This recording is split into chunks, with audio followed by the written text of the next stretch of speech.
How to redeem a Shein gift card. Hey everyone, welcome back to the channel. In this video we're going to learn how we can redeem gift card on Shein, so make sure to watch the video till the end. To redeem gift card on Shein, open the Shein shopping application and add the products that you want to buy to your cart. Then tap the cart icon from the bottom right hand side of the screen. Once you tap the cart icon from the bottom right, you will see this type of interface where you can simply head over to the checkout process here.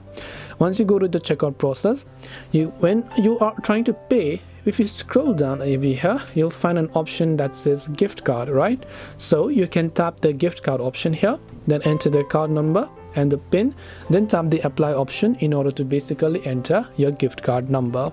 That's all it takes to go ahead and then basically enter your gift card number.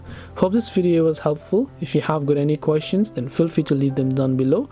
Thank you for watching till the end of this tutorial and see you soon in the next video.